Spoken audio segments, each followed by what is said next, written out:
I had it all figured out. 15 years of marriage had taught me exactly how to handle Ethan, how to mold him, shape him, keep him right where I wanted him.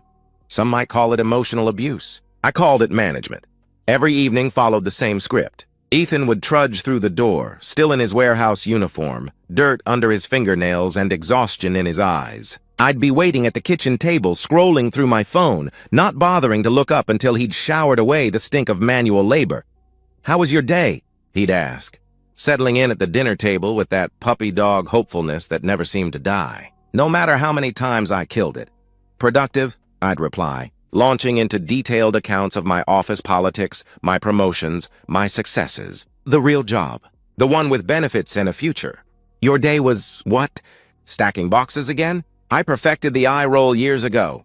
It was my signature move when Ethan tried to share something about his day. A small victory, a joke a coworker told, anything that might have briefly lifted his spirits. The eye roll said everything. "You're boring me. This doesn't matter. You don't matter."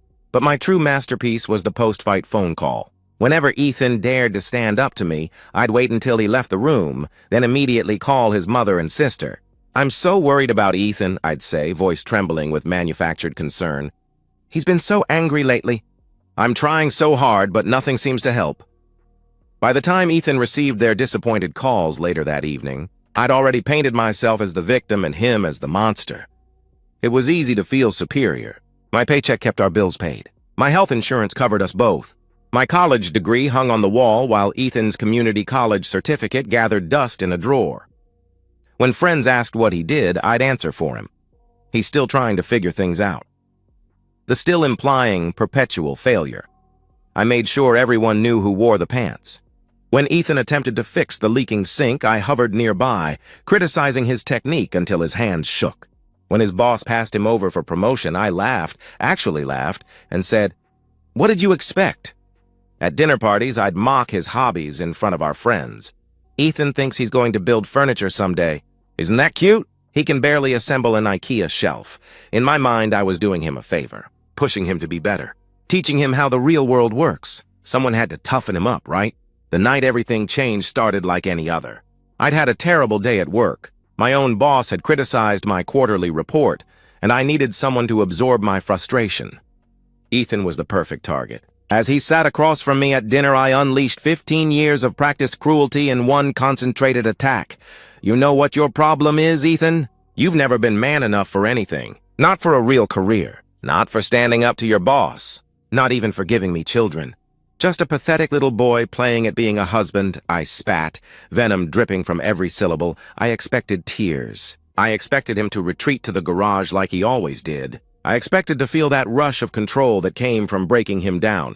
Instead, I got silence. A long, calculating silence. And eyes I didn't recognize. Cold, distant, assessing. Then just one word. "Enough," he stated quietly, his voice firm and resolute. Something changed that night. Ethan's voice hadn't been raised. If anything, it had been quieter than usual, but that single word hung between us like a blade. For the next week, I watched him carefully, waiting for the usual pattern to reassert itself. The apologetic texts while I was at work, the peace offerings of my favorite takeout, the desperate attempts to restore harmony that had always given me such satisfaction. None came. Instead, Ethan became polite. Disturbingly polite. He'd respond to my morning criticisms with a simple, "You're probably right," he would concede with a slight nod. When I called his family after our next argument, he didn't even flinch, just watched me dial with an almost curious expression, as if observing an interesting insect. At first, I felt victorious. I bragged to my coworker Jen over lunch, "I've finally trained him properly. 15 years, but I've broken him down to where he just agrees with me now." "That doesn't sound healthy, Laura," she responded, shifting uncomfortably in her seat. "It's easier this way. He knows his place now." I dismissed her concern with a wave of my hand, but small things started bothering me. Ethan's phone, once left carelessly on countertops and coffee tables, now accompanied him everywhere, even to the bathroom. He began working late more often, claiming extra shifts at the warehouse. "They need the help," he explained, his tone neutral. "And we could use the extra money, right?" When I called his workplace to verify, something I'd done before to catch him in lies, his supervisor confirmed he was indeed there. But something in the supervisor's voice felt off, too rehearsed. Then came the tidiness. Ethan had never been particularly organized, but suddenly he was sorting paperwork in the home office, filing documents I'd never seen before. His laptop, always open and available for my impromptu checks, acquired a password. When I demanded to know why, he shrugged. Just basic digital security. They covered it in a seminar at work. You should do the same, actually, he suggested mildly, not looking up from his screen. I tried everything to provoke him back to our familiar dynamic. I accidentally knocked his favorite coffee mug off the counter, shattering it across the kitchen floor. He simply swept up the pieces and used a different cup. I called his mother while he sat reading in the living room, loudly detailing his recent emotional outbursts. A complete fabrication. He turned a page in his book and continued reading. At my company's summer barbecue, I flirted outrageously with Mark from accounting, laughing too loudly at his jokes, touching his arm, all while making sure Ethan could see from across the yard. Ethan chatted pleasantly with my boss's wife, occasionally glancing our way with that same unsettling calm, as if he found my behavior mildly amusing. The escalation came over a Thursday breakfast. I was scrolling through our joint bank account on my phone, planning weekend expenses, when Ethan casually mentioned, "By the way, I opened my own checking account yesterday, just for my personal expenses." "You did what?" I questioned, my coffee cup freezing halfway to my lips. "It seemed practical," he replied, calmly buttering his toast. "Separate accounts for separate needs. Makes budgeting easier." "We've never needed separate accounts in 15 years, I said, my voice sharp. Ethan looked up at me, his eyes clear and direct. "Just planning ahead, sweetheart. You always said I should be more organized," he reminded me, his voice wrapping around the endearment like it was something foreign, something he was trying out for size. It made my skin crawl. For the first time in 15 years, I felt something I'd never expected to feel with Ethan. Fear. The separate bank account became my obsession. While Ethan was at work, I searched our home office, looking for statements, receipts, anything that might explain what he was planning. His desk drawers were meticulously organized, another new development, but contained nothing suspicious.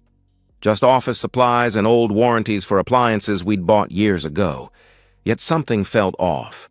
Papers were slightly misaligned from how I'd left them. The angle of his desk chair had shifted.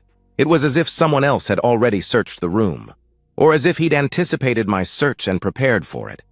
Next, I tried his closet. Nothing hidden in shoes or pockets, but I noticed fewer clothes than I remembered. Had he been gradually removing items, or was my paranoia growing? I couldn't be sure. When Ethan came home that evening, I casually asked to borrow his phone to call mine, claiming I'd misplaced it. For 15 years, he'd handed it over without hesitation. "Sure," he offered, pulling it from his pocket. But when I pressed the home button, a password screen appeared. "Since when do you have a password on your phone?" I demanded, my suspicion obvious. "Since the security seminar I mentioned," he replied evenly. "Here, I'll unlock it for you." He tapped in a code and handed it back.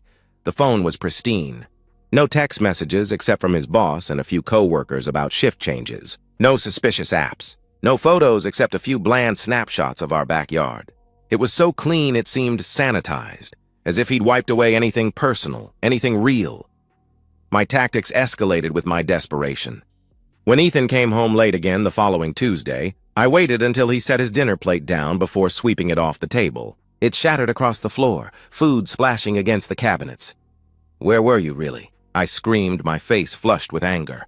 "What pathetic little secret are you keeping from me?" Ethan didn't flinch. He looked at the broken plate, then at me, his expression mild. "I was at work, Laura, as I told you," he answered calmly. He stood up, retrieved the broom, and began sweeping up the mess. "You seem stressed lately. Is everything okay at your job?" he inquired, his voice unnervingly gentle. I called his mother on speakerphone right there in the kitchen. "Your son has been acting strange for weeks," I said, voice trembling with manufactured tears. "Coming home late, being secretive. I'm worried he might be having some kind of breakdown."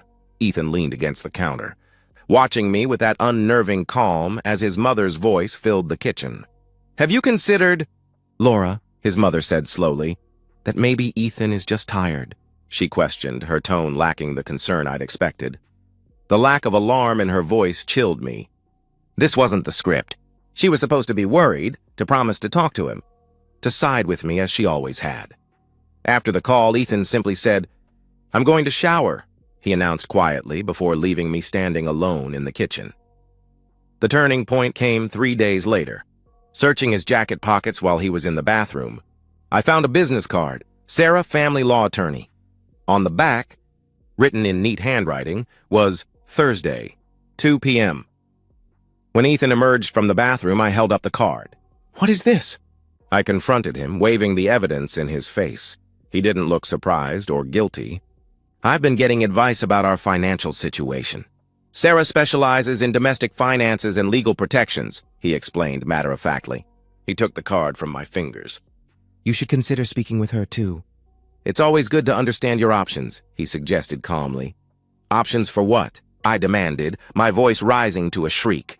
"For anything that might come up," he clarified, his tone even. "Would you like her number? I can make an appointment for you." I stared at this stranger wearing my husband's face. The man who used to cry during our fights was gone. The man who begged me to stop calling his family had vanished. The man who apologized for everything, for existing, for breathing wrong, for disappointing me, had been replaced by someone I couldn't read, couldn't manipulate, couldn't control. This new Ethan watched me with careful eyes, documented every conversation, planned moves I couldn't anticipate, and I had no idea what he was building toward. Panicking, I called his sister that night, seeking allies in the family I'd always manipulated so easily. "Something's wrong with Ethan," I began, using the concerned wife voice that had worked reliably for years. "He's been seeing a lawyer behind my back, hiding money." "Laura," his sister interrupted, her voice cool and collected. "We've been waiting 15 years for Ethan to stand up to you. Whatever he's planning, he has our full support," she declared firmly. The phone nearly slipped from my fingers. "What are you talking about?" "I'm trying to help him," I protested, desperate to maintain control. "No, you're not," she stated with finality. "You never have been. Goodbye, Laura." She hung up, leaving me with the horrifying realization that not only had I lost control of Ethan, but his family, my longtime pawns, were now aligned against me. The morning of my downfall dawned bright and clear. I dressed with particular care in my power suit, the charcoal gray one that commanded respect in meetings, and drove to the office with renewed determination. If my home life was spiraling, at least I could control my professional domain. I marched straight to HR after the morning meeting, prepared to file a complaint about Dan from marketing creating a hostile work environment with his questioning of my quarterly projections. It was a tactic I'd used before when feeling threatened. Redirect. Attention to someone else's failings before anyone could notice. Mine, Brenda from HR, greeted me with an unusual expression.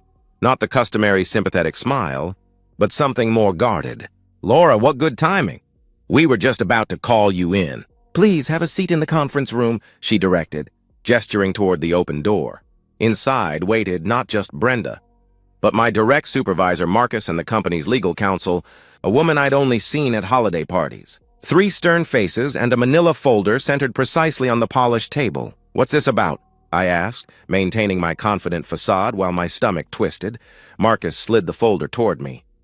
"We've received some concerning information, Laura. Before we discuss it, I'd like you to listen to something," he instructed, his voice professionally detached. He pressed a button on his phone, and suddenly my own voice filled the silent room. "I can't believe they promoted that idiot Dan over me. Just watch, I'll have him out by Christmas. All it takes is one sexual harassment claim and HR will run scared. They always do." My face burned as the recording continued, capturing a conversation I'd had with a coworker months ago. Then another clip played. "Ethan's such a loser. Can you believe I'm married to someone who works in a warehouse? God, it's embarrassing. I tell everyone he's in logistics management." And another. "The trick is to make them feel like they're the problem. Works on my husband, works on the team, works on Marcus. Men are so easy to manipulate when you know which buttons to push." As my worst moments played one after another, I realized with horror how I sounded to others. Calculating, cruel, manipulative. The same tactics I'd used at home were laid bare in my workplace voice, stripped of all justification. Marcus's expression remained professional but cold. These recordings were sent anonymously along with documentation of how your interpersonal approach has affected team performance and created potential liability for the company, he explained, sliding another document toward me.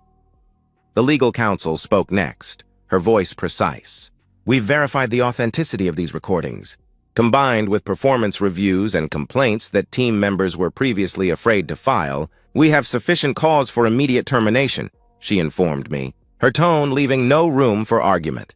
My carefully constructed professional persona collapsed entirely. This is a misunderstanding. I was just venting. You can't possibly... I stammered, searching for any defense. Your final paycheck will be processed today. Company property, including your laptop and access card, must be surrendered immediately. Security will escort you to collect your personal items, Marcus concluded, already standing to indicate the meeting was over. 30 minutes later, I sat in my car in the parking lot. A small box of desk trinkets beside me, my career evaporated. My fingers shook as I turned the key in the ignition, rage building with each passing moment. I knew exactly who was responsible. I sped home, rehearsing the verbal assault I would unleash on Ethan. How dare he? How dare he destroy everything I'd built? He would pay for this. I would make sure of it. But when I pulled into our driveway, I froze. My belongings, clothes, books, personal items, sat neatly packed in boxes on the front porch. Through the living room window, I could see Ethan sitting at our kitchen table, papers spread before him. He wasn't alone. His brother stood behind him, arms crossed, and beside him sat a man I didn't recognize. I slammed through the front door. "What the hell is this?" I screamed, my voice echoing through the house. Ethan looked up calmly. "These are divorce papers, Laura. This is Michael, the process server," he introduced, gesturing to the stranger. "I thought it would be best to have them ready when you got home." "Home from where?" I sputtered, momentarily thrown off balance. "How did you know that you'd be fired today?" Ethan finished. I didn't know the exact timing, but it was inevitable once they received the evidence. He explained with that maddening calm. He slid a USB drive across the table. "This contains copies of everything they have. 15 years of conversations I recorded between us. Documentation of financial control tactics. Statements from neighbors who heard how you spoke to me. Testimonials from your co-workers about how you described our marriage." My legs weakened as I grasped the edge of the table. "You can't do this," I whispered, the strength draining from my voice. "It's already done," Ethan said quietly. "The divorce papers aren't a request, Laura. The judge has already reviewed the evidence. It's a notification." His brother stepped forward. "You should know that everything has been handled legally and ethically. All recordings were made with single-party consent, which is legal in this state. All witnesses provided statements voluntarily," he clarified, his tone professional but with an undercurrent of satisfaction. I lunged for my phone, desperate to call someone, anyone who might help me reclaim control of this nightmare. Ethan slid my phone across the table toward me, a sad smile crossing his face. "Your parents already know." "Laura, I thought they should hear it from you first," he revealed, pushing the phone closer to my trembling hand. My fingers trembled as I picked up my phone. Ethan had already queued up my parents' contact, his final cruelty being this semblance of choice, as if I were still making decisions rather than following his carefully orchestrated script. I pressed the speakerphone button, clinging to one last hope that my parents would rally to my defense as they always had, convinced of their daughter's perfection regardless of evidence. "Laura," my father's voice came through, cold and flat in a way I'd never heard directed at me. "We've been expecting your call." "Dad, you don't understand. Ethan has lost his mind. He's making up lies. He's turned everyone against me," I pleaded, desperation clear in my voice. "Stop it!" My mother's voice cut through mine, sharp as a blade. "We've heard the recordings, Laura. We've heard how you speak to your husband, how you've treated him for 15 years. We raised you better than this," my father continued, shame evident in every syllable. "We're embarrassed by who you've become." "But..." I tried again, desperation clawing at my throat. "No," my mother interrupted firmly. "We support Ethan's decision completely. Don't contact us again until you've gotten professional help and taken responsibility for your actions." The call disconnected, leaving me standing in what was once my kitchen, surrounded by men who watched me with a mixture of pity and resolution. The reality crashed down around me. Ethan hadn't just left me, he'd systematically dismantled every support system I'd taken for granted. My job, my family, our friends who'd heard the recordings, our social circle who now saw me clearly for what I was. Why? I whispered, the fight draining out of me. Why didn't you just leave? Ethan considered me for a long moment. Because leaving wouldn't have been enough. You would have painted yourself as the victim. You would have turned everyone against me, just like you always did. You would have taken everything in the divorce just like you threatened to do so many times, he explained, his voice calm but resolute. He gathered the papers, his movements deliberate and measured. 3 years ago, I started therapy in secret. My therapist helped me recognize the abuse pattern. She taught me to document everything, to protect myself legally and financially. It wasn't about revenge, Laura. It was about survival. This house, he continued, gesturing around us, was never in your name. I made sure of that when we refinanced last year. Remember how I handled all the paperwork while you were too busy? The car you've been driving belongs to a company I started 2 years ago. The joint accounts have been emptied legally with documentation of your financial abuse as justification. The process server handed me the final papers. My hands were numb as I accepted them.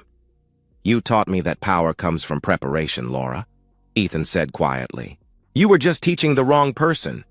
He stood, signaling the end of our final conversation. You spent 15 years trying to make me feel small. Now you get to see what small actually looks like, he concluded, his words hanging in the air between us. They watched in silence as I walked woodenly to the front door. Through the window I could see more cars pulling into the driveway. Ethan's mother, his sister, friends I'd alienated over the years. They carried casserole dishes and bottles of wine, a celebration of freedom. As I loaded the last box into my car, I heard laughter from inside, warm, genuine, relieved. The sound of people who no longer had to walk on eggshells. The sound of my husband, ex-husband, finally surrounded by people who actually cared about him. You spent 15 years trying to make me feel small, he'd said. Looking at the pitiful collection of boxes that represented my life, I finally understood what he meant. 6 months after Ethan's masterfully executed departure from my life, I live in a single room above Martelli's convenience store. The sign buzzes all night, casting green neon shadows across my rented bed. My grand career trajectory, my social standing, my carefully curated image, all reduced to survival mode in a town too small to forget what I've done. Each morning, I check my email for responses to job applications. Each morning, I delete the polite rejections. Background checks are thorough these days, and word travels quickly in professional circles. One HR manager was blunt enough to tell me, "We heard the recordings, Ms. Winters. We can't risk having someone like you on our team. Someone like you." 3 words that follow me everywhere. Apartment applications meet the same fate. Landlords require references, previous addresses, employment verification. My name has become toxic. My reputation a warning label. I've learned my lesson, I tell Dr. Henry during our weekly court-mandated therapy sessions. I've suffered enough. She regards me with that penetrating stare therapists perfect in graduate school. Have you actually learned, Laura? Or are you just suffering the consequences and calling it growth? She challenges, seeing through my self-pity. I have no answer that doesn't sound like the victim narrative she's been challenging for months. Meanwhile, Ethan's life continues its upward trajectory. I shouldn't know this. Stalking social media for glimpses of his new reality only prolongs my pain, but I can't help myself. His promotion at work came through.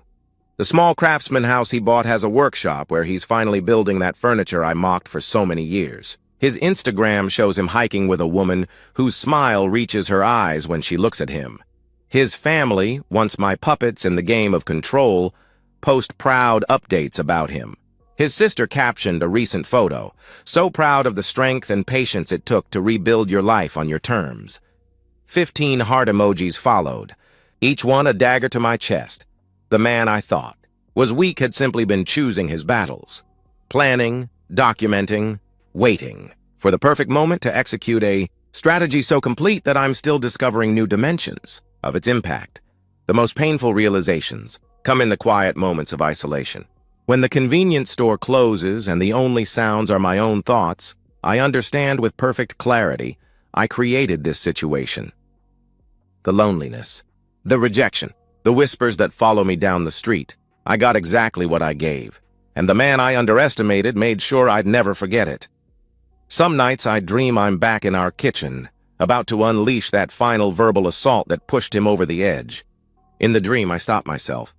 I see the damage I'm about to cause, to him, to us, ultimately to myself. I choose different words, a different path. But then I wake up in my single room, the neon sign buzzing outside my window, and remember that some choices can't be unmade. Some lessons come too late. The woman who once held all the power is now the cautionary tale others whisper about. And somewhere across town, in a house with a workshop and a woman who treats him with respect, Ethan is finally free. And so, we've reached the end of today's story. Was it what you expected, or did it take a twist you didn't see coming? I'm curious to hear your thoughts. Share them in the comments below, and let's get a conversation going. If this story kept you hooked, make sure to hit that like button. And if you're new here or just haven't subscribed yet, now's the perfect time to join our community. I bring you fresh, captivating stories every day, so click that subscribe button and turn on notifications so you never miss out. Thanks for watching, and I'll see you in the next one.